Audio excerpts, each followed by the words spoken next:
Assalamualaikum warahmatullahi wabarakatuh. Selamat Waalaikumsalam. datang kembali di podcast Afkal Huna, podcast yang membahas tentang ilmu pengetahuan dan khazanah pemikiran Islam. Alhamdulillah pada kesempatan kali ini kami sudah mendatangkan Mas Ahmad Tohafas. Selamat datang Mas Toha. Selamat datang juga. Selamat datang. Pas gitu jawabannya ya. Oke, Oke, itu efek lapar ya.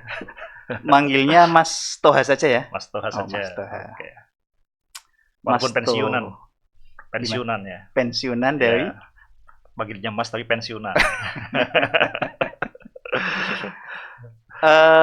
Mas Ahmad Tohafas ini sudah dikenal cukup luas oleh publik sebagai penulis ya. Beliau menulis beberapa buku. Mungkin salah satu masterpiece-nya adalah Titik Ba ya Mas ya. Nah, sebelum nanti kita mengulas lebih jauh tentang konsep atau substansi dari Titik Ba itu apa, saya mungkin akan menanyakan satu pertanyaan paling awal dulu. Karena pertanyaan ini saya lihat beberapa kali termuat baik di dalam diskusi-diskusi yang diadakan Mas Toha lewat media sosial ataupun lewat catatan-catatan atau mungkin di dalam bukunya sendiri. Nah, kita mulai dulu dari satu keyword ya, satu kata kunci utama tentang sebenarnya aksioma itu apa sih? Nah, karena itu nanti akan berkelanjutan tuh. Oh, ini langsung serius banget. Oke, Oke. silakan. Oke. Jadi ini yang kepikir saya kenapa kemudian saya memilih kata aksioma ya. Itu ya karena kan sebenarnya audiens saya itu teman-teman saya. Teman-teman saya di SMA, teman-teman saya di kuliah, makanya memilih kata itu. Ya aksioma ya titik awal aja gitu ya. Titik awal. Jadi apapun tuh diawali dengan titik awal, apapun dimulai dengan titik mula. Jadi dalam berpikir kita pasti ada titik mulanya. Oke, Kalau kita memulai berpikir, berarti kan kita memulai berpikir. oke. Memulai berpikir berarti ya kita itu titik awal kita seperti itu.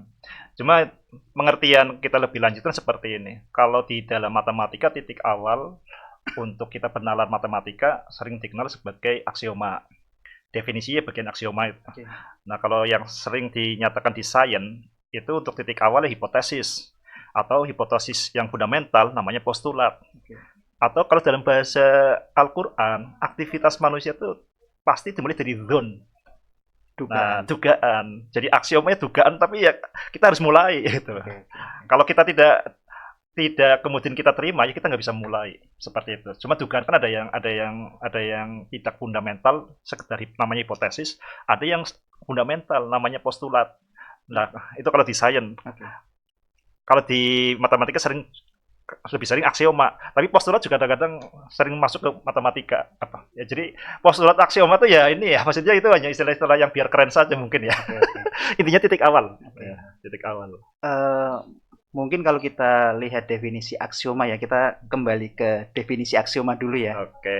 Mungkin beberapa mendefinisikan atau mungkin di KBBI sendiri aksioma itu adalah sesuatu yang tidak perlu dibuktikan kebenarannya karena sudah pasti. Ya.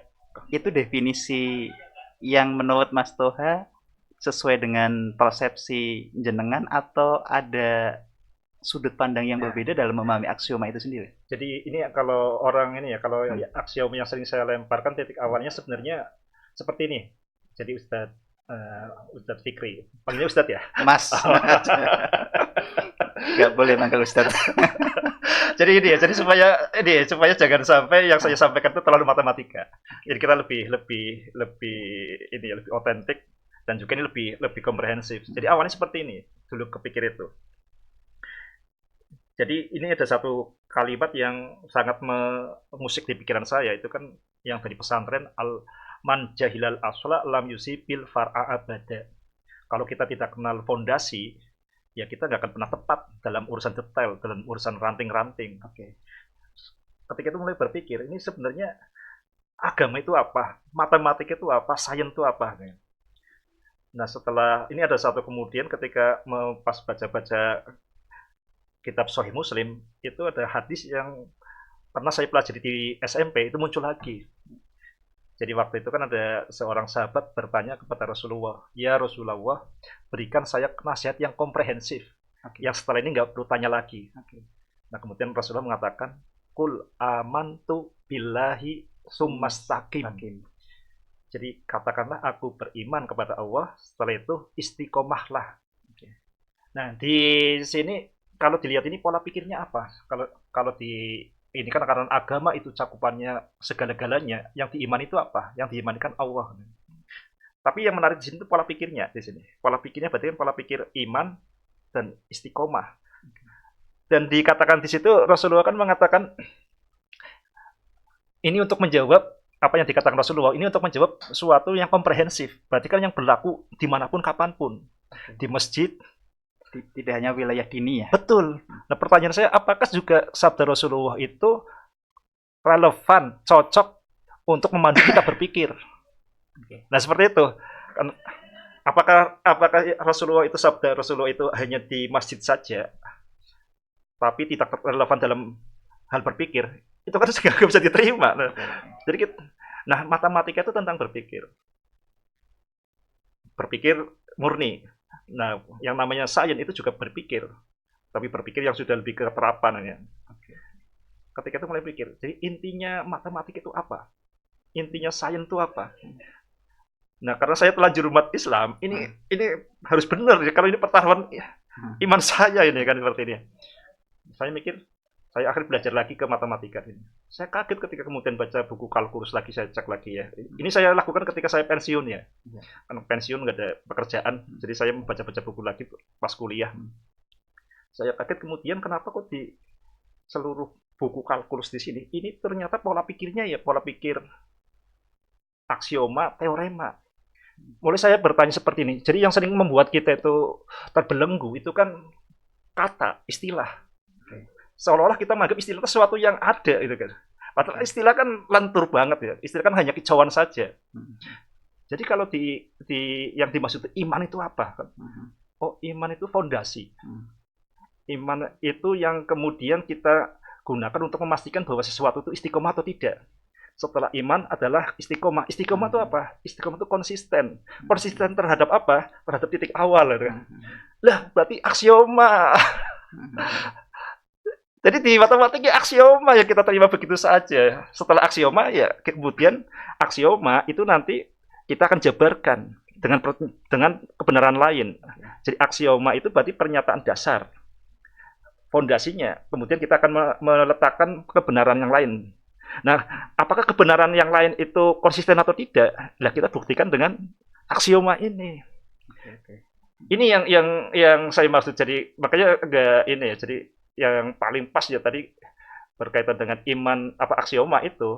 Kalau dalam perspektif titik B itu ya harus di dalam perspektif qul amantu billahi summastaqim seperti itu, Ustaz.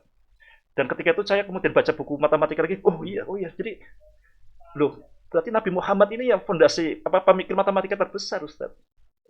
Saya lempar ini ke di komunitas di Facebook. Ini yang paling antusias itu komunitas matematika. Jadi ada seorang yang namanya Saifullah Nurdin, dia tuh wakil Indonesia di IMC, International Mathematics Competition. Dan dia langsung nyebarin itu. Katakanlah aku percaya pada aksioma konsisten. Nah, ketika disampaikan oleh beliau, tuh komunitas matematika langsung tersadar. Selama ini yang dilakukan matematika itu cuma nggak dinyatakan secara lugas. Jadi ini nggak akan ditemukan yang di tempat lain. Justru yang ditemukan di hadis. Jadi ini yang kesalahan besar umat Islam. Kita kan tidak bermatematika tidak berdasarkan hadis, bermatematika tidak berdasarkan Quran. Ini yang jadi aneh, kita kan nggak begitu serius dengan beragama. Itu yang kemudian ini ya kegelisahan seperti itu. Oke. Tadi saya memulai diskusi dengan berat ini. Menanyakan lebih dahulu definisi aksioma karena nanti ke belakangnya akan saling berkaitan. Oke, siap. Istilah aksioma yang dipakai Mas Ahmad Tohafaz ini sebenarnya dalam konteks apa begitu ya misalkan? Ya, cuma secara umum kita lihat ini ya. Jadi kan ada kalau makna kata kan ada yang namanya etimologis, ada yang terminologis ya, ada yang lughawi, ada yang istilahi ya. Ya aksioma ini secara ini nggak ada perbedaan di konteks manapun kok. Aksioma itu sebagai titik awal ini ya. Jadi ketika kemudian ada hal yang lain menjungkir balikan aksioma ini, ya ada salah pikir. Jadi aksioma itu makna yang ini ya, yang kayak di bidang manapun ya kayaknya nggak ada terlalu beda lah. Oke. Cuma ada sedikit rempah gitu ya. Kita mungkin langsung mendiskusikan salah satu karya monumental jenengan ya, Oke, Titik siap. Ba. Bisa dijelaskan Mas, Titik Ba itu berbicara tentang apa dan kenapa mengambil judul dengan penamaan Titik Ba? Kenapa tidak titik tata jim gitu? Ini kalau pertanyaan seperti itu, ini sampai lebaran nggak selesai nih. Oke. Wah, jadi pertanyaan-pertanyaan disertasi kayak sidang ini. Oke, jadi seperti ini ya, jadi tadi yang ketika Mas Fikri memulai karya saya itu beberapa, sebenarnya karya saya itu cuma satu. Jadi hanya Titik Ba. Jadi buku-buku yang lain itu ya hanya lanjutan Titik Ba. Jadi seperti ini, Ustaz. Jadi ini mulai kepikir itu kan, mulai terpikir lagi ya. Itu ketika tahun 2000-an, waktu itu berarti hanya sekitar 2 tahun setelah reformasi. Itu kan era kebebasan berpikir. Nah, termasuk di dalam ini kebebasan berpikir yang berkaitan dengan saintek, kebebasan berpikir filosofis, kebebasan berpikir ilmiah. Nah, waktu itu yang lumayan populer itu buku-buku filosofis, buku-buku spiritualis. Dan yang saya kaget itu kan mulai ini itu kan ada buku yang populer, namanya buku judulnya Tao of Physics. Oke. Pernah baca ya? Yeah. Karya Fritjof Capra. Dan juga buku yang lain itu buku tentang Zen dan sebagainya. Nah, di situ kan dijelaskan bahwa kalau di Tao itu kan ya, di Tao itu yin yang. Jadi fenomena apapun itu bisa dijelaskan dengan dinamika yin yang. Berkaitan dengan keseimbangan yin yang. Jadi sampai seorang Niels Bohr itu kan begitu pesonanya, kemudian kemana-mana pakai kalung yin yang. Tapi bukan hanya kalau Niels Bohr itu nggak masalah kemudian dia itu mengagumi yin yang gitu kan ya. Karena dia yang kenalnya yin yang dan kemudian itu membuat pencerahan di fisika. Dan dia Niels Bohr ya wajar karena orang-orang fisikawan di Barat nggak terlalu serius dengan agamanya. Cuma yang mengejutkan saya kan ketika kemudian para aktivis Muslim itu kok begitu terpesona dengan spiritualitas yin yang, spiritualitas Vedanta, spiritualitas Zen. Kita tahu yin yang kan dari Cina ya, Konghucu, Tao itu ya. Kalau Vedanta dan Zen itu dari India. Spiritualitas Timur. Dan ini pada kaitan dengan religiositas. Ya. Pertanyaannya, di Islam ada enggak seperti itu? Apakah kita kemudian ketika bingung dengan misteri tentang fisika, itu kita perlu meninggalkan Islam sebentar, mendalami tahu seperti itu? Islam menjelaskan ini enggak? Itu kan sesuatu yang pertaruhan ini saya serius enggak jadi Muslim? Oke. Itu benar-benar ini. Apakah memang Islam itu memang agama yang ini ya, yang acak-acak saja? Jadi untuk misteri alam itu kita udah nyerah. Jadi Islam itu ya fil akhirati hasanah. Jadi kita kalau di fisika itu nggak ada hubungannya dengan Islam. Jadi kalau kita mau membahas tentang fisika lebih dalam secara filosofis, ya kita ke Tao, kita ke Zen, kita ke Veda. Di Islam itu halal haram. Itu kan sesuatu yang ini ya bergejolak ya. Sampai kemudian waktu itu tersadarkan saya. Ada sesuatu yang luar biasa yaitu Titik Ba. Kenapa ini ada Titik Ba ini kok nggak terangkat? Di bangsa yang hampir ini ya 80% 90% Muslim, kenapa kok nggak ada yang melirik Titik Ba? Ini sesuatu pertanyaan yang menggelisahkan. Nah, kemudian saya jadi teringat ketika waktu saya ngaji Safinah di bapak saya berkaitan dengan Titik Ba itu. Jadi ketika itu waktu belajar Safinah, jadi di bapak saya kan ngaji taklim nambah ulum. Ya. Itu kalau setelah belajar turutan, belajar Al-Quran, setelah itu belajar Safinah. Nah, belajar Safinah di awalnya kan berkaitan dengan Bismillah. Nah, di situ kemudian bapak saya itu bercerita tentang yang saya kemudian sangat kagumi itu. Jadi menurut bapak saya, jadi manusia itu ketika diciptakan di bumi ini, kemudian dipasrahi, diberi mandat ya, atau bahasa Arabnya khalifatu wa fil ard, itu ya tidak dibiarkan begitu saja. Itu pasti dikasih petunjuk. Nah, petunjuk dari langit, ayat-ayat dari langit, itu ada 100 suhuf, ada 4 kitab.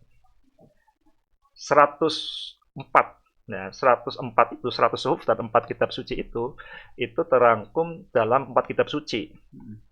Taurat, Zabur, Injil, Al-Qur'an. 4 kitab suci itu kan di Al-Qur'an sudah sangat jelas, itu sudah cukup kita dengan Al-Qur'an yang keempat. Jadi yang keempat, yang terakhir itu merangkum empat-empatnya. Jadi makna dari Taurat, Zabur, Injil, Al-Qur'an itu terangkum di dalam Al-Qur'an. Jadi kalau kita membaca Al-Qur'an, ya itu menggetarkan seluruh ayat-ayat langit, seluruh petunjuk dari Allah Subhanahu wa taala. Nah, Al-Qur'an yang ada 114 surat itu maknanya terangkum di awalnya, di Al-Fatihah, di pembukanya, di Ummul Kitab. Al-Fatihah itu ada 7 ayat. Di 7 ayat ya, itu yang disebut sebagai sab'a minal masani, ya 7 ayat yang dibaca berulang-ulang. Itu maknanya terangkum di ayat yang pertama, basmalah. Makanya kita ketika memulai sesuatu nggak perlu baca basmalah, cukup tidak perlu baca Al-Fatihah ya, kecuali biasanya orang-orang NU ya, Al-Fatihah gitu kan ya. Kita bisa cukup basmalah. Ketika kita baca basmalah, kita sebenarnya menggetarkan seluruh isi Al-Qur'an, berarti selalu menggetarkan seluruh ayat-ayat langit. Nah, basmalah itu ada 19 huruf. Ba, sin, mim, alif, lam, ha, alif, lam, ro, ha, mim, nun, alif, lam, ro, ha, ya, mim. Ya, ada 19 huruf. Itu maknanya terangkum di awalnya. Yaitu huruf yang pertama yaitu huruf ba. Ba itu maksudnya apa? Bikana makana wa biyakunu mayakunu fawujudul awalimi bi. Ini yang sering disampaikan Gus Baha itu. Nah, ba ini kita kan nggak cukup dari ba. Jadi kita ketahui bahwa kita nggak setiap saat bisa mengucapkan basmalah. Pada situasi yang sangat genting, itu mulut nggak bisa mengucapkan basmalah. Saya merasakan ini dulu ketika COVID itu, saya rasa banget manfaatnya titik ba ya. Kan nafas saja susah. Padahal ketika saat-saat seperti itu kita kan sangat memerlukan pertolongan Gusti Allah. Nah, bagaimana kita mengucapkan basmalah? Nah, makanya ba itu terangkum di dalam titiknya. Kita titik itu nggak terucap, tapi digetarkan saja, difrekuensikan saja. Kata Nikola Tesla, semua itu frekuensi gitu. Jadi kita cukup setiap getaran kita itu kita berarti menggetarkan basmalah, menggetarkan Al-Qur'an, menggetarkan Fatihah, menggetarkan Al-Qur'an, dan menggetarkan seluruh ayat langit. Tidak hanya di dalam diri kita. Gimana? Tidak hanya di dalam diri kita. Jadi ketahuan itu tidak hanya di dalam diri kita. Ya. Dan kita tinggal menyengajakan diri. Jadi kullu amrin dzibalin la yubda'u fihi bi bismillahirrahmanirrahim fa huwa aqta'u. Itu yang salah satunya saya diterima ketika belajar hadis itu. Nah, itu yang kemudian mulai jawaban, nah ini kan luar biasa. Wow. Saya coba ketika tanya bapak saya, terus gimana? Nah, ini ada kecenderungan kita kan di umat Islam hanya dikagumi. Kalau kita mengagumi, percaya ya, maka dapat pahala seperti itu. Tapi nalar saya kan bagaimanapun seorang engineer ya. Itu kalau sesuatu kita anggap sudah benar, detail operasionalnya bagaimana? Itu yang kita biasakan di matematika kan seperti itu. Yang kita biasakan di sains seperti itu. Bahkan yang bukan tidak perlu benar, tapi kalau kita anggap benar, itu detail operasionalnya bagaimana? Apalagi kalau yang kita yakini benar. Nah, kalau kita yakin bahwa semuanya itu segalanya itu satu, detail operasional bagaimana? Nah, itu yang kemudian ternyata juga pas dengan keilmuan saya di ITB itu teknik industri. Jadi teknik industri itu berkaitan seperti ini filosofinya. Jadi apapun itu akan gagal kalau kita tidak memulai dari keseluruhan. Jadi kalau pernah dengar ini ya, Stephen Covey ya. Stephen Covey kan memperkenalkan begin with the end in mind, mulai dari akhir dalam pikiran. Tapi sebenarnya lebih mendasar, begin with the whole in the mind, mulai dari keseluruhan dalam pikiran. Kalau kita tidak memulai dari keseluruhan dalam pikiran, ya pasti gagal. hidup kita akan gagal. Paling nggak gagalnya ketika kita mau sakarat, loh ternyata yang kita cari selama ini itu bukan ini. Seperti itu Ustaz. Jadi ini kalau diceritakan juga akan sudah selesai. Harus dipotong dulu. Oke. Jadi buku Titik Baik ini menjelaskan detail operasional dari Titik Baik itu sendiri. Ya, Bisa betul, dikatakan betul. begitu. Ya. Oke. Jadi kalau secara ini seperti ini Ustaz. Jadi ini kan saya kayak nemu ini ya, sesuatu mutiara yang luar biasa ini. Cuma ketika itu ada keraguan seperti ini. Loh saya di siapa berani? Seperti itu ya. Berarti kalau di dalam filsafat seperti eureka moment mungkin ya, momen pencerahan dalam setelah mengkaji, menelusuri, kontemplasi. Ya. Jadi tapi ada yang sering kali kita ini ya, yang namanya momen eureka atau apa ini yang sering banget kita ini momen eureka tuh kayak momen menemukan biji ya. Ya sudah utuh tapi belum selesai ya. Harus ditumbuhkan. Seperti itu ya. Oke, mungkin apa salah satu detail operasional yang penting, yang paling esensial yang butuh disampaikan pada kesempatan kali ini, Mas? Banyak ketemu yang mana?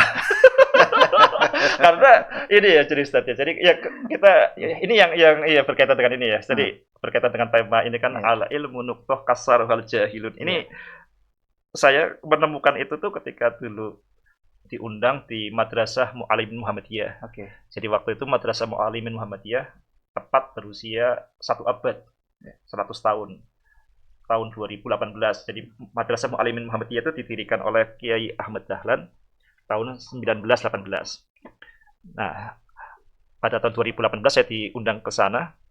Nah, ketika dijemput oleh para ustadznya ada yang cerita seperti ini. Oh, Titik Baik kan al ilmu nuqtah kasarul jahilun. Saya kaget tuh. Saya pun nggak tahu itu. Oke. Jadi saya mau menyampaikan Titik Baik, tapi justru inti Titik Baik itu justru audiens yang lebih tahu. Oke. Saya saya tersentak banget. Ini yang saya cari maksudnya. Makanya di buku ketika diterbit lagi itu yang jadi tema utama itu. Jadi keseruan ilmu adalah titik tunggal. Ini yang orang tuh nggak sadari. Ini dari kita untuk membahas itu kita perlu sadari seperti ini Mas Fikri. Kita perlu membedakan antara tahu dengan tempe. Bukan tahu tempe. Antar tahu paham dengan sekedar terbiasa, familiar atau akrab. Itu dua hal yang beda. Yang paling berat di sini, kalau semakin kita tuh akrab, itu berarti itu seperti logam aluminium yang menutupi diri sehingga tidak mengalami korosi lagi, tidak mengalami serangan dari luar. Jadi semakin kita akrab, kita semakin tidak peka untuk mendalami lebih lanjut. Oke. Kita akan perjelas sebelum ke titik baik. Titik itu sesuatu yang sering kita dengar. Akibatnya kita merasa paham. Padahal kita tuh hanya akrab saja. Sampai sekarang umat manusia itu nggak tahu titik itu apa. Makanya ilmu terus berkembang. Dan ini bukan ngomong sastra ya. Ini sangat matematis ya. Jadi kita tuh karena yang namanya titik itu sering kita dengar, kita merasa tahu, bukan tempe. Sama seperti ini Mas Fikri. Mas Fikri ini HP ya. Mas Fikri tahu HP, merasakan. Padahal kenapa kemudian ketika ngetik pindah, kita kan hanya kira-kira ya, ataupun kalaupun tahu pun hanya garis besarnya. Kenapa kemudian bisa nyimpan atau apa ya pasti Mas Fikri paham. Tapi kan kalau ketika dipelajari lagi banyak yang nggak diketahui kan. Jadi kita hanya memakai saja. Itu yang sering kita tidak sadari, itu yang yang paling tidak kita pahami sebenarnya salah satu selain titik itu diri kita. Nanti akan nyambung ya. Jadi diri kita kan sebenarnya mengaku ini saya di sini. Itu keliru, itu hanya perkiraan saja. Kita tuh hanya pakai saja. Kita tuh nggak tahu. Ini kan ambil contoh seperti ini ya. Oke, kita pertama dulu berkaitan dengan titik dulu. Kita akan fokus ya.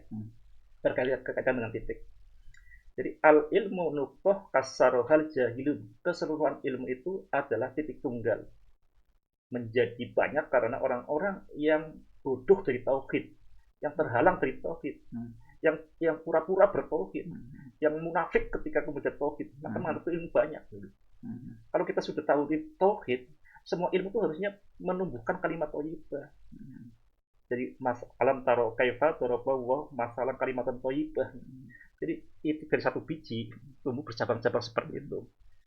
Tapi kalau orang yang tidak terhalang dari tauhid karena lihatnya ilmunya sekarang banyak sekali seperti itu, banyak rantingnya, kita lupa bahwa itu sebenarnya itu adalah satu ketuhan.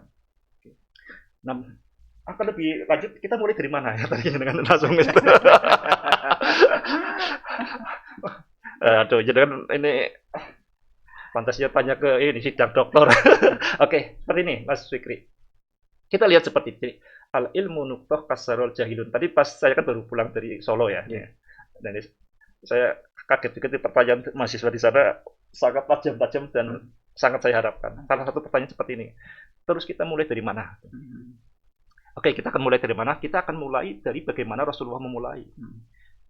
Jadi Rasulullah itu memulai ajarannya itu kan wama yang tiku anil hawa in huwa ila wahyu yuha. Jadi yang dimulai kan dari perintah Allah yang pertama kepada Nabi Muhammad, yaitu Iqra. Iqra itu artinya bacalah. Tapi ini kalau Iqra diterjemahkan bacalah, itu terjemahan jadul.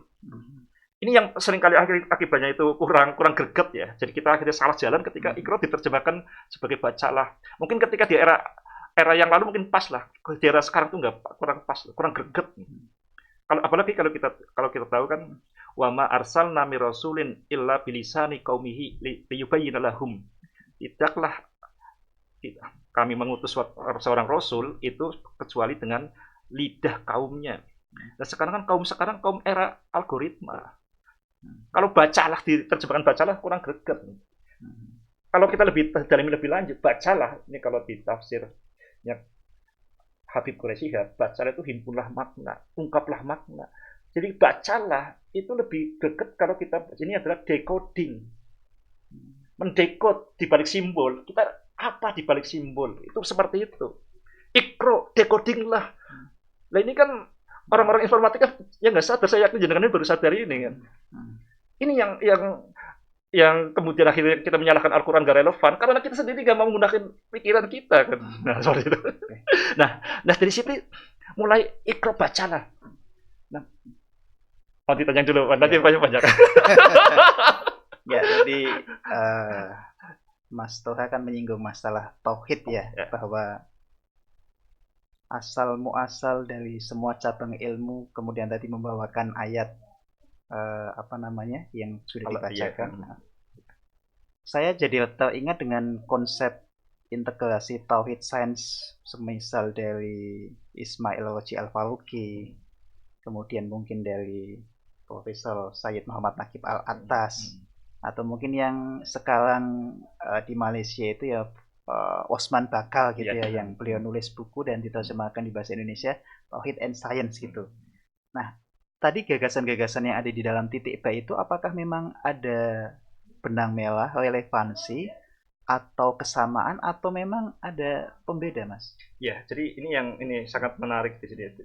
Ya yang Mas Fikri sampaikan itu buku-bukunya sudah pernah saya baca, cuma saya bacanya waktu SMA. Jadi sekarang intinya apa nggak lupa ya. Tapi seperti ini. Ini yang membedakan banget seperti ini. Ini ternyata semangatnya Mas Fikri itu sama dengan semangat yang sekarang lagi digagas oleh PWNU Jawa Tengah. Jadi PWNU Jawa Tengah itu setiap tahun ingin mengadakan namanya Muktamar Ilmu Pengetahuan. Dan tahun 2024 yang kemarin itu yang kedua. Itu intinya apa sih? Intinya tuh jangan sampai kemudian yang kita mempertahankan kesempitan makna ulama. Kita bayangin anak ulama itu sekarang kan ulamanya agamawan. Oke.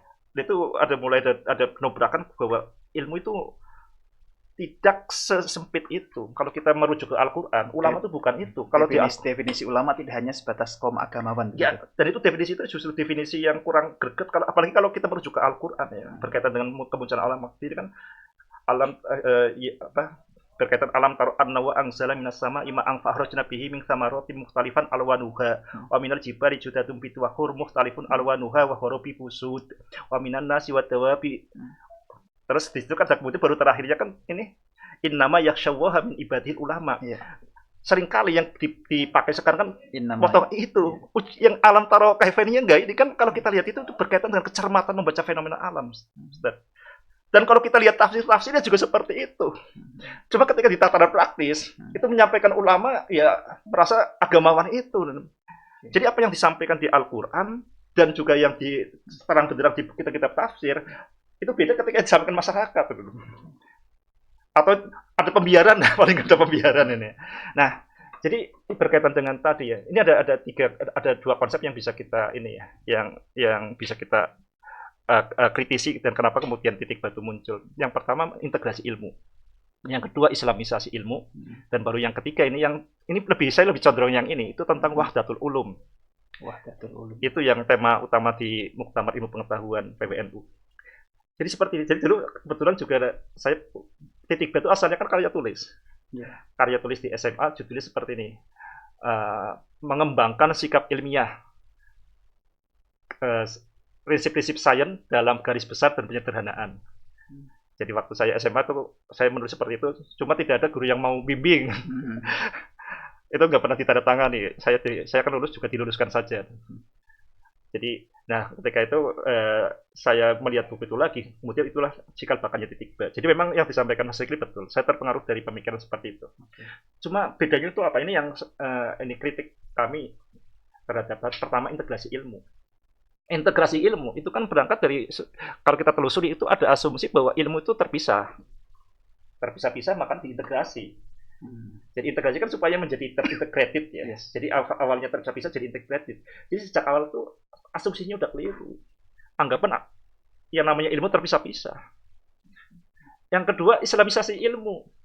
Itu pun sejak awal asumsinya udah keliru. Islamisasi kan berarti menjadikan Islam. Berarti menganggap ilmu itu kafir, perlu disyahadatkan, perlu dimualafkan. Itu sesuatu yang saya yakin itu bukan ide orisinil yang terinspirasi Quran. Ini ada pada begini.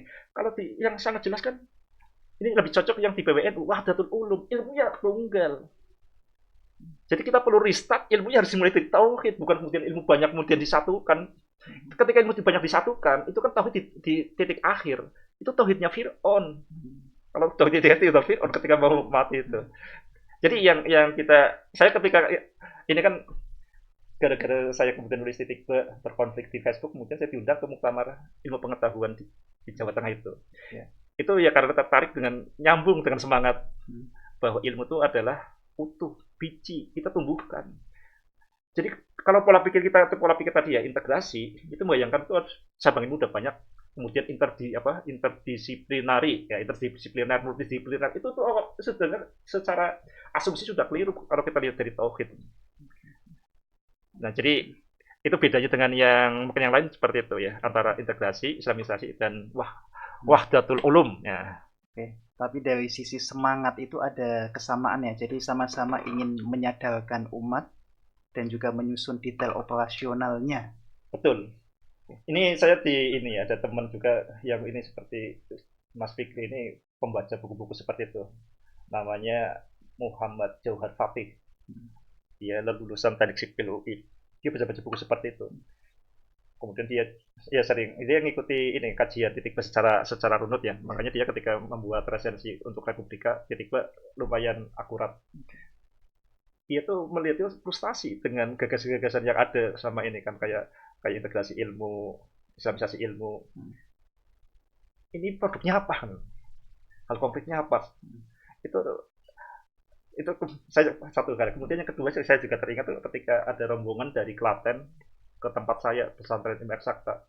Kemudian mereka bertanya, karena saya namanya pesantren Ilmu Eksakta, mereka manggil saya Ustadz. Ustadz, bagaimana pendapat Anda tentang islamisasi ilmu? Oke, kalau kita bisa membuat definisi lah, tapi kalau kita buat definisi atau yang ahistoris, ya itu definisi ya gampang kesapu angin, gampang terlupakan. Mari kita lihat yang fakta sejarah. Kalau kita lihat ini yang namanya islamisasi ilmu, itu kalau kita lihat di fakta sejarah, itu berarti melepas label Islam. Jadi kalau kita mau islamisasi ilmu, kita tuh melepas label Islam. Sehingga orang lain itu tidak ewuh menggunakan karya umat Islam. Kita bayangkan kalau kita membuat ini sumur untuk bagi musafir. Kalau kita ditulis ini sumur Islam, ini orang-orang Kristen, orang-orang Yahudi, orang-orang Buddha, ketika mau pakai kan dia pakai harus. Tapi kalau kemudian kita label Islamnya dilepas, maka orang itu akan semangat memanfaatkan ayat itu. Itu islamisasi ilmu seperti itu. Dan itu yang dipraktekkan oleh Muhammad bin Musa al-Khwarizmi, itu yang dipraktekkan oleh Al-Biruni, itu yang dipraktekkan oleh Ibnu Al-Haisam. Jadi orang-orang Cina, orang-orang Eropa itu antusias dengan aljabar. Al-Jabru wal Muqabalah mereka diterjemahkan dengan antusias. Kenapa? Label Islamnya dilepas. Jadi ini yang kita gaungkan tuh bagaimana kita tuh mau lepas label Islam. Dan itu berarti kita harus berani tarung benar-benar bahwa Islam itu ya Al-Quran itu ya bahwa ya'lu yang nama Islam itu harus ya'lu wala yu'la alaih, tinggi dan tidak ada yang lebih tinggi. Bahwa Al-Quran itu ya dililati ya aqwam. Ini tuh lebih kokoh. Jadi ketika seperti itu kita jangan hanya jadi perlindungan saja, kita karya jelek ditempeli Islam, itu kan yang terjadi seperti ini. Ini yang berkaitan dengan Islamisasi sains ya itu oke, tapi kalau bentuknya adalah lepasan label Islam. Oke. Menarik nih. Kalau tadi menyimak semua paparan Mas Toha ini kan selalu mengkaitkan sains dengan agama, begitu ya? Sains dengan satu keutuhan yaitu tauhid. Oke. Ya. Dan sejenis itulah. Ya, siap. Sedangkan ketika kita melihat mungkin di beberapa diskusi dan beberapa pandangan, sains dan agama itu kadang dipandang sebagai dua kubu yang saling berseberangan. Agama adalah wilayahnya adalah metafisik yang tidak bisa dibuktikan, beberapa misalkan anggapannya beberapa tidak bisa dibuktikan secara empirical, sedangkan sains itu empirical ya.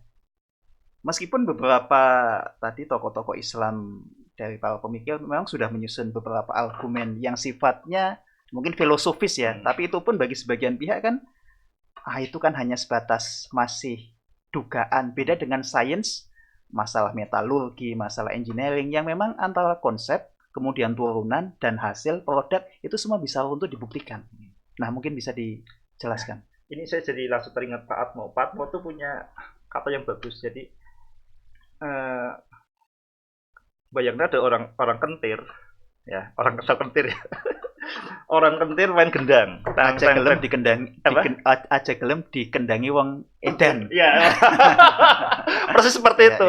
Jadi yang banyakan orang yang berargumen, mereka tuh gelem dikendangi wong kentir, wong kafir. Jadi argumen itu muncul karena orang sejak awal nggak yakin dengan tauhid. Tapi kita akan perjelas ya. Jadi aja gelem dikendangi wong edan. Nah, itu kata kuncinya. Saya seperti ini ya. Kita tadi yang saya potong itu karena kita tidak memulai dari mana Rasulullah memulai. Iqra, bacalah. Nanti kita akan nyambung semua. Jadi nanti matematika di mana posisinya seperti ini. Iqra, bacalah. Decoding lah. Iqra bismi rabbikal ladzi khalaq. Di sini Iqra itu kan qara'a, yaqra'u. Itu adalah fiil yang tidak memerlukan fiil yang memerlukan objek. Namanya disebut fiil muta'addi. Fiil muta'addi, fiil yang memerlukan objek. Jadi ikro ini fiil amr ini kalau di Al-Quran di tempat lain ada ikro kita baca. Tapi di ikro di sini ini nggak ada objeknya. Berhenti. Ya, yang ada adalah cara bacanya. Bacalah, tidak ada perintah yang dibaca apa. Yang ada adalah cara membacanya dengan Bismi rabbikal ladzi khalaq. Nah, ketika kita misalkan seperti ini, Mas Fikri, ketika Mas Fikri saya minta ini, Mas Fikri baca apa? Oke. Nah, ketika tidak ada objeknya, itu kita ada dua kemungkinan. Pertama memang nothing, yang kedua everything. Tapi masa bacalah nothing, berarti kan ini peluang ini tercoret. Yang ada adalah everything. Jadi ketika di situ ikro decoding lah. Apa yang didecoding? Apa yang kita sipak maknanya? Berarti apapun yang bisa disipak maknanya. Apapun yang bisa disipak maknanya, apapun yang merupakan simbol, itu di Al-Quran sudah sangat terang. Apa saja ada 3. Dan ini bukan tafsir ulama, ini tuh di Al-Quran secara lugas ya, mantuk ya. Kita bisa lihat dari pertama ini kan, sanurihim ayatina fil afaqi wa fi anfusihim hatta yatabayyana lahum annahul haqq. Awalam yakfi bi rabbika annahu ala kulli syai'in syahid. Itu kan jelas sekali kan, sanurihim ya. Sa itu berarti kan lebih dekat daripada saufa. Sanurihim ayatina fil afaqi, sungguh segera aku perlihatkan ayat-ayat kami, simbol-simbol kami fil afaqi, di dalam afaq. Afaq ini terjemahan jeleknya tuh alam semesta. Kalau di Al-Quran tuh afaq itu lebih dekat perspektif. Perspektif itu apa? Alam semesta itu ada kalau kita persepsi. Jadi persepsi kita itu alam semesta ini, hasil perspektif kita. Alam semesta itu nggak ada kalau nggak ada kesadaran. Itu sudah sangat jelas. Sanurihim ayatina fil afaq, ya kayak kita pakai terjemahan jelek alam semesta. Pertama, simbol yang ada di alam semesta. Wa fi anfusihim, dan yang ada di dalam diri manusia. Hatta yatabayyana, sehingga teranglah annahul haq, sesungguhnya Al-Qur'an itu Al-Qur'an itu adalah benar. Itu sangat terang benderang. Terus simbol ada tiga, Mas Fikri. Yang pertama berarti Yang pertama itu alam semesta, diri manusia, kemudian Al-Quran. Itu kalau perspektifnya outer in, dari luar ke dalam. Dan itu kalau ini kan berkaitan dengan tantangan ke orang kafir. Jadi orang kafir pun nanti dia akan sampai ke tauhid. Tauhidnya di ujung, integrasi ilmu. Kayak Fir'aun lah, tauhidnya di ujung. Di Al-Quran juga itu menjelaskan tentang simbol kalau inner out. Surat 55, surat Ar-Rahman. Ar-Rahman, berarti kan ini sumber semua simbol ya. Simbol yang pertama, Allamal Quran. Jadi yang di decoding pertama itu adalah Al-Quran. Dan kita juga sering salah ketika bayang Al-Quran itu mushaf. Itu sudah sesat sejak dari pikiran kan. Yang namanya Al-Quran kan bal huwa ayatun bayyinatun fi suduril ladina utul ilm. Jadi yang ada di dalam Al-Quran adalah yang berada di dalam kesadaran yang di dalamnya ada Al-Quran, ada ilmu. Jadi simbol yang pertama yang lebih dalam, paling dalam, itu lebih dalam dari kita. Itu disebut adalah instruksi Allah, kalam Allah, informasi dari Allah. Yang kedua, itu kemudian Allamal insan, Ar-Rahman, Allamal Quran, Khalaqal insan, Allamul bayan. Simbol yang kedua adalah manusia, insan. Manusia itu cirinya apa? Cirinya adalah Allamahul bayan, berbahasa. Jadi bahasa ini menjadi demarkasi antara Homo wajakensis, Homo soloensis, Homo tegalensis, Homo radungen, yang lain dengan manusia, itu kemampuan berbahasa. Baru yang kemudian wasyamsu wal qamaru bi husban, berarti baru berkaitan dengan alam semesta. Itu sudah sangat lugas. Jadi kalau kita mulai tadi dengan wahdatul ulum, ikro, bacalah apa saja, bacalah tiga simbol itu yang sebenarnya itu adalah satu. Alam semesta yang paling luar, ini sebenarnya nggak ada. Ini kan kalau kita belajar sekarang, fisika sekarang itu sudah sangat lugas. Alam semesta itu nggak ada. Mungkinul wujud. Mungkin wujud atau wujud. Ya, cuma kalau terjemahan, kalau pakainya pengetahuan yang jadul itu kurang greget. Yang ada itu alam semesta saya. Alam semesta saya. Saya. Kalau nggak ada saya, ya nggak tahu. Makanya di Al-Quran sangat jelas kan, ketika laqad kunta fi ghaflatin min hadza fakashafna anka hita'aka fabsurkal yawma hadid. Jadi alam semesta seperti ini kalau kita pakai VR ya. Kalau kita pakai VR, kita lihat ini dinosaurus. Kayaknya betulan kan. Tapi ketika kita dilepas, ternyata hanya mimpi seperti itu. Kematian seperti itu. Itu makanya sangat pas bahasa namanya afak seperti itu. Jadi alam semesta. Nah, ini sekarang kita masuk ke yang ayat yang kedua. Ini yang paling tidak dikenal itu adalah diri kita sendiri. Kenapa kemudian sangat penting? Dan ini akan menjelaskan fisika secara, kalau sebenarnya fisika banyak kebingungan ya, tapi jadi terang benderang seperti ini, Mas Fikri. Sekarang apa yang namanya alam semesta, kita lebih lanjut ya. Alam semesta, suara saya misalnya ya, sampai ke Mas Fikri, ini kan suara saya sekian detik yang lalu, ya. Bukan saat ini. Ketika kita lihat bulan, itu bukan bulan saat ini, itu bulan 1 detik yang lalu. Lihat matahari, itu matahari 8 menit yang lalu.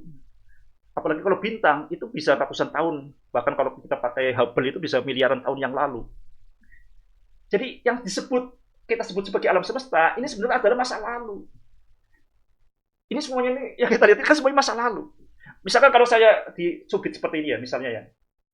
Sebenarnya kan praktek dicubit sih. Ya, dicubit. Nah, kita tuh sebenarnya nggak langsung antara cubitan sampai ke aku. Lah akunya di mana? Berarti semuanya masa lalu. Lah masa sekarang di mana? Masa sekarang itulah aku. No. Ini akan lebih jelas kalau kita menggunakan matematika. Jadi semua kejadian peristiwa itu kita bisa koordinatkan X, Y, Z, T. Misalkan Mas Fikri dalam posisi misalkan sumbu X-nya 0, sumbu Y-nya ini berarti 1 meter ya. Kemudian sumbu Z-nya matanya di sini kan akan kita bisa sumbu ini. Dan ini terjadi sekian waktu ini. Kan ada sumbu X, Y, sumbu yang namanya koordinat ruang waktu. Ya. Koordinat ruang waktu berarti 3 ruang X, Y, Z dan 1 dimensi waktu. Pertanyaannya yang namanya koordinat itu kan namanya titik-titik bilangan. Titik-titik bilangan itu nggak mungkin ada kalau tidak ada titik awalnya, titik O-nya.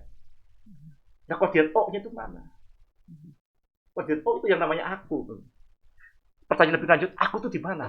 Oke, kita akan berjelas aku tuh di mana. Karena kita yang kalau kita tanya ini kita nggak akan memikirkan Allah.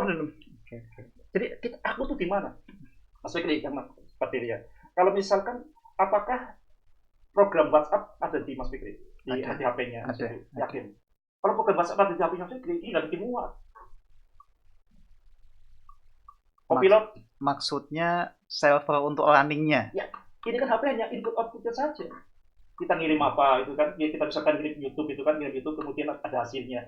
Kan ada servernya, ada data centernya kan. Cloud computing namanya. Ya, atau seperti ya kan. Jadi masa input output itu sebagai kalau misalnya kita ke warteg kan ya, kita kan ke warteg kan kita pesan piring pesan kelihatan udah lapar ya, ingin makanan, pesan nasi jenengan sebenarnya apa Mas? Apa saja. Pesan apa saja, nggak dilayani, pesan apa? Ya, bakmi Jawa. Bakmi Jawa, pesan bakmi Jawa, itu kan input saja. Nah, wartegnya itu kan memproses itu kan, kemudian keluar bakmi Jawa, outputnya. Ini kan HP kan hanya input outputnya, prosesnya di sana data center seperti itu. Nah, oke ya.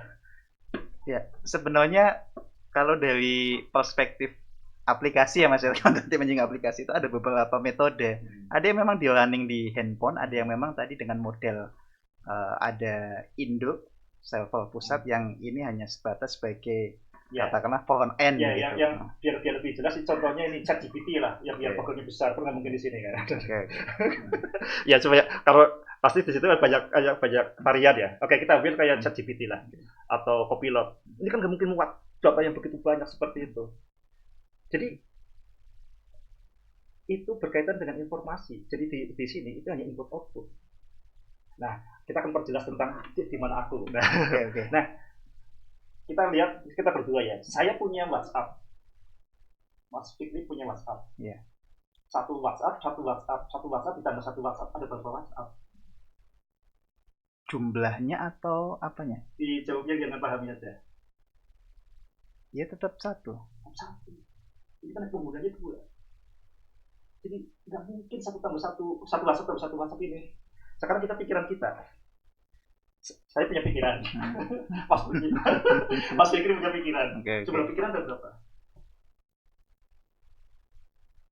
Kalau istilah mindset pikiran, tapi kalau pikiran kita bisa beda-beda. Oke, yang dengan kalau jawabannya singkatnya apa? Ada. Ya tergantung sudut pandangnya. Sudut pandang paling fundamental. Ya berbeda, pikirannya berbeda. Yang paling penting, kalau pikiran berbeda itu nggak mungkin bekerja. Makanya Erwin Schrödinger itu terpanau dengan Vedanta ketika mengatakan pikiran itu sebenarnya satu. Semua umat manusia. Pikiran manusia itu sesuatu yang lain penampakannya. Gimana? Konsepnya gimana Mas? Ini yang kemudian menjelaskan misteri-misteri kemudian kayak Schrödinger itu begitu antusias dengan Vedanta. Kita nggak bisa dipahami kalau kemudian pikiran itu banyak. Jadi pikiran banyak itu hanya penampakannya. Nah, ini berarti memang sama ketika kita membaca tulisannya Mas Toha itu tidak bisa dibaca secara harfiah begitu ya, memang butuh pendalaman gitu. Iya, tapi intinya seperti ini. Jadi di mana kita tuh nggak jelas. Dan ini manusia mencari terus.